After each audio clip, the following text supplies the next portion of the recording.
পোরশায় উৎসবমুখর পরিবেশে উপজেলা বিএনপির ৪৭তম প্রতিষ্ঠা বার্ষিকী পালিত।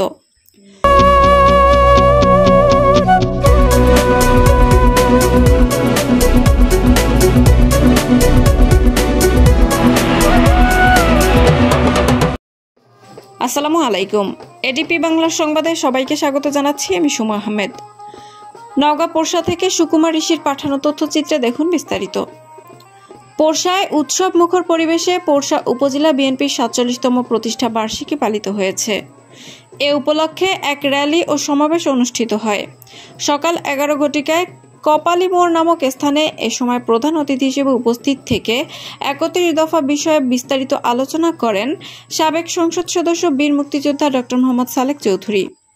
প্রধান বক্তা হিসেবে দিক নির্দেশনামূলক বক্তব্য রাখেন দেশনেত্রী খালেদা জিয়ার উপদেষ্টা প্রকৌশলী পায়েন চৌধুরী। বিশেষ অতিথি হিসেবে বক্তব্য রাখেন বিএনপির সাবেক সিনিয়র সহসভাপতি আলহাজ মোহাম্মদ তৌফিক শাহ চৌধুরী।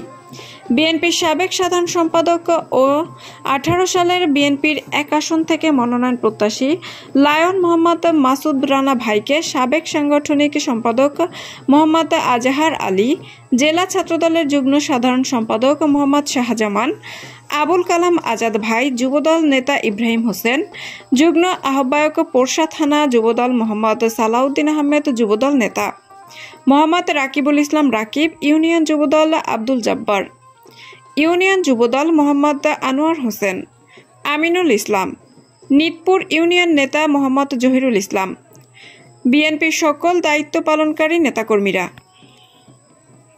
মানে এদেশের মানুষের হাতে ক্ষমতা, খারাপ হলে ভোটের মাধ্যমে পরিবর্তন হবে। কিন্তু গত ৮ সাল থেকে এখন পর্যন্ত এই ৫ই আগস্ট পর্যন্ত ১৭ বছর শেখ হাসিনা ক্ষমতা, ভারত এবং আর্মির কুচক্রী সব ষড়যন্ত্রে ক্ষমতা এসে আমাদের শত শত নেতা ইলিয়াস, নবী আলম, বহু নেতা হত্যা করেছে এবং প্রত্যেকের এমন কোনো নেতা নাই যার বিরুদ্ধে মামলা নাই, শত শত। আরে আমিও মার্ডার কেসের ১ নম্বর আসামি। আমি ডাক্তারি করি রে ভাই, ৬ দিন তাও আমি ডাক্তারি করছি, তাও মার্ডার কেসের আসামি। এইটা হচ্ছে শেখ হাসিনা। ১৭ বছর জোর করে ক্ষমতা ছিল, যে প্রতিবাদ করত তাকে গুম খুন ওই আয়না ঘর তৈরি করেছিল এবং মনে করছিল এটা সমস্ত বাংলাদেশ। কিন্তু বাংলাদেশ সহ সারা পৃথিবীর মন জয় করছিলেন, এটা ঠিক কিনা বেটি বলেন? এই কারণে আজকে যদি আমরা শহীদ জিয়ার যদি সৈনিক হয়ে থাকি তাহলে আমরাও সেই অনুসরণ করব। সেটাই আমাদের আসল মূল উদ্দেশ্য। আমরা আওয়ামী লীগের অনুসরণ করে যে আমরা আবার যে আওয়ামী লীগের মতো যে আমরা হুজুর খাবো, এটা নয়। এটা হলো শহীদ জিয়ার দল।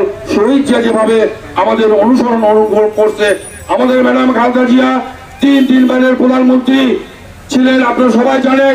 কিন্তু আজকে তাকে কি বলছে যে গণতন্ত্রের মা হিসেবে তাকে আখ্যায়িত করছে। কেন?